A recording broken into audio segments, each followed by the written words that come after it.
Alors nous sommes le samedi 4 juillet 2015, nous sommes de retour à la Seine-sur-Mer. J'ai quelqu'un à côté de moi, je vais lui demander de se présenter. Bonjour. Bonsoir, Alain Nonne, président des Amis du Musée Balaguier. Alors, on s'est connus l'année dernière. On est venu donc à la première édition de cette manifestation. C'était donc à Balaguier. Donc on vous a rendu visite et on a fait donc différentes interviews l'année dernière. J'espère que vous en souvenez. Vous nous avez bien sûr demandé d'être présent cette année. Donc c'est avec infiniment de plaisir que nous revenons d'abord sur cette deuxième édition de cette manifestation. Étant entendu que à la base, c'est donc une association qui l'a créée. Donc ce que je vais vous demander, bien sûr, on fait un petit rappel de votre association, qui vous êtes, etc. Et puis un petit bilan de l'année écoulée. Oui, alors d'abord, je voudrais vous remercier pour le travail que vous avez effectué l'année dernière et on suit bien sûr tout au long de l'année vos reportages et nous vous remercions de ce travail très, très sérieux et très intéressant. Pour l'association que je préside depuis un an, c'est une association qui regroupe maintenant 125 adhérents. Donc il marche fort. Nous avons beaucoup d'artistes, des personnes de la Seine-sur-Mer, mais aussi de Toulon et encore du Var et de tous les coins de France, des Parisiens, des gens de Saint-Étienne, des Niçois, de l'Ouest, etc.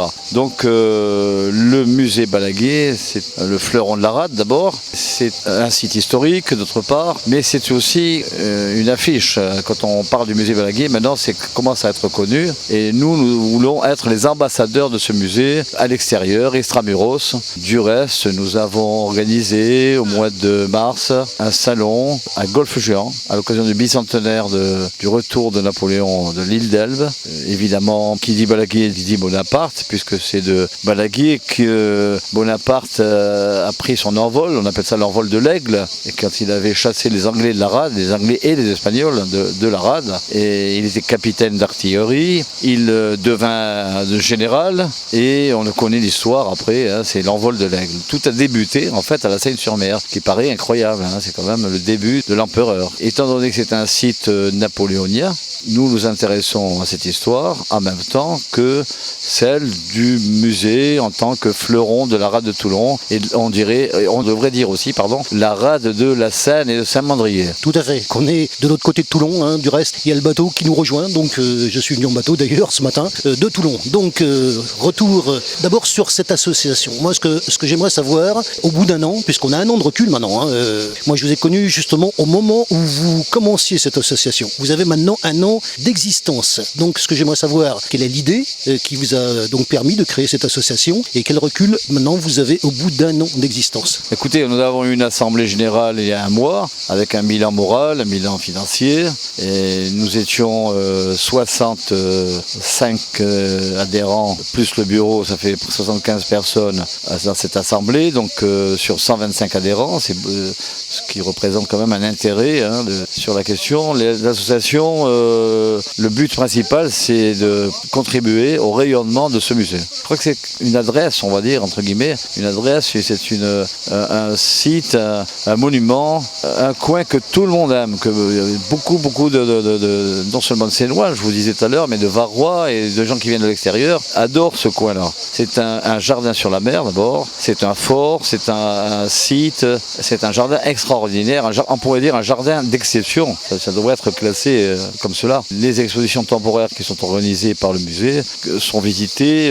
d'une manière très régulière et de plus en plus fréquente. Et l'association a fait en sorte non seulement de contribuer au rayonnement du musée, mais aussi de gérer et d'inventer des activités culturelles qui ont servi à faire venir davantage de visiteurs. Du reste, il y a un bilan très positif à ce sujet qui a été fait par la direction du musée, non pas par moi-même, sur la fréquentation en nette augmentation du musée depuis la création de l'association. Et par ces activités qui sont très culturelles, qui sont musicales, qui sont artistiques, nous avons des gens qui viennent de partout et qui s'intéressent et qui envoient eux-mêmes du monde, etc. C'est de mieux en mieux, on va dire. On revient sur la manifestation, deuxième édition. J'étais présent, je le rappelle, sur cette première édition. Comment ça s'est passé avec le temps? Comment vous voyez cette première édition? On parlera bien sûr de la seconde juste après. Quel bilan vous en avez tiré? Sachant qu'on parle aussi de quelque chose qui est extrêmement important, du reste, qui s'appelle s'appelle d'ailleurs le patrimoine maritime. Oui, vous avez bien remarqué, puisque vous étiez là à l'inauguration, aux 2 inaugurations. L'année dernière, nous étions une trentaine d'exposants et d'acteurs. Et aujourd'hui, pour cette 2e édition, nous sommes 113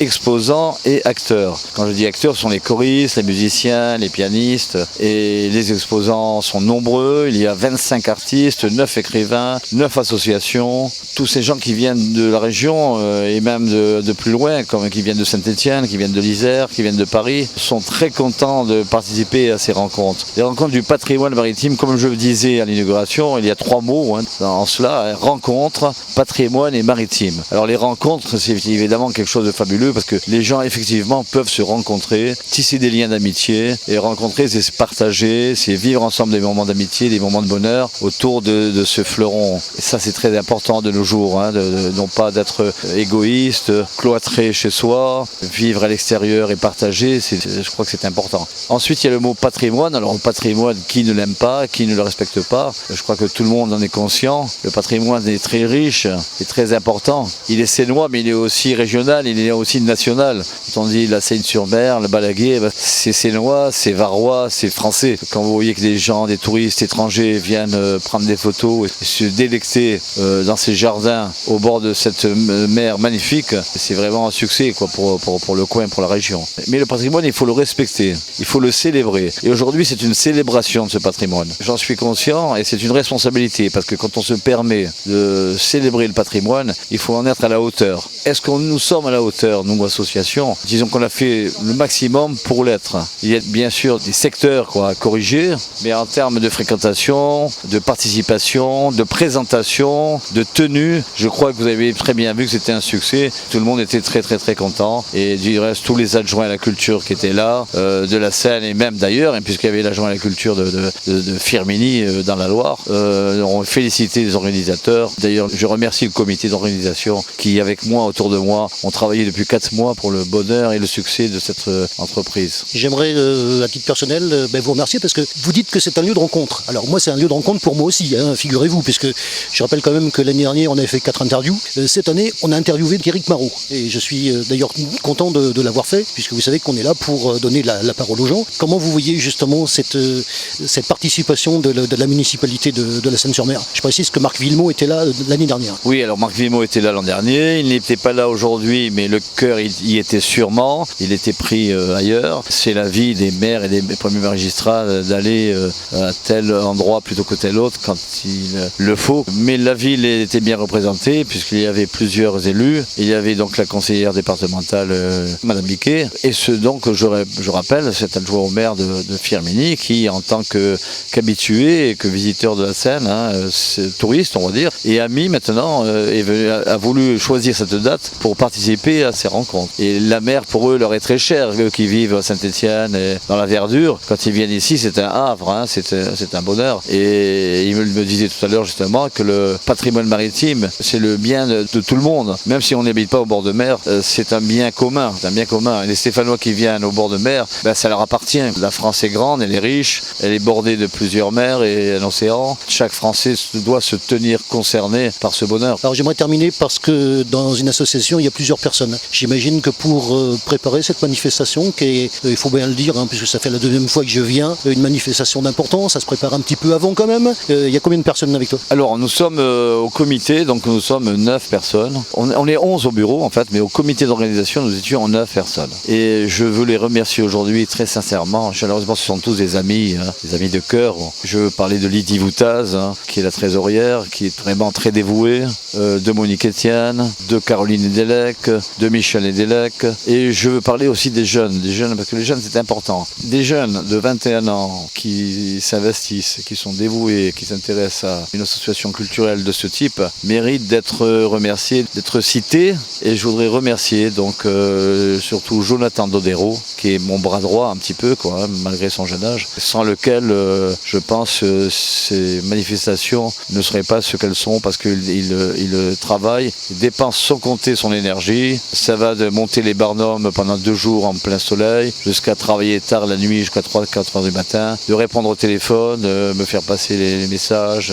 Merci beaucoup à Jonathan Dodero qui mérite vraiment des remerciements de tous, en fait, de tous les adhérents. Mais alors il y a le bureau, mais il y a aussi les adhérents. Aujourd'hui, j'ai constaté avec bonheur que les adhérents, même si on ne les voit pas toujours, ils viennent quand c'est important. Et nous avions aujourd'hui les 3/4 des adhérents qui sont venus à la manifestation et en même temps qui nous ont fait un petit clin d'œil, qui ont voulu nous proposer leurs services, qui ont ramassé des couverts, qui ont affiché, qui ont fait des petits gestes. Voilà, ben c'est ça ce qui est important. Ils sont tous là pour leur musée, parce que le musée pour eux c'est très important. Ils veulent le représenter et ils veulent qu'on soit aussi ambassadeur extramuros à l'étranger de cet environnement, parce que je cherchais mes mots, parce que c'est un environnement, c'est un jardin, c'est un espace, en même temps qu'un fort. Il y a les deux, il y a 2 en 1, c'est comme le shampoing, hein. Il y a 2 en 1. Et par-dessus le marché, la cerise sur le gâteau, c'est au bord de ce plan d'eau qui est magnifique, qui est un des plus beaux plans d'eau du monde. Qu'on appelle la baie de Tamaris. Voilà, la baie de Il faut citer quand même. La baie de Tamaris, elle-même qui fait partie donc de cette fameuse baie de Toulon, la Seine, Saint-Mandrier.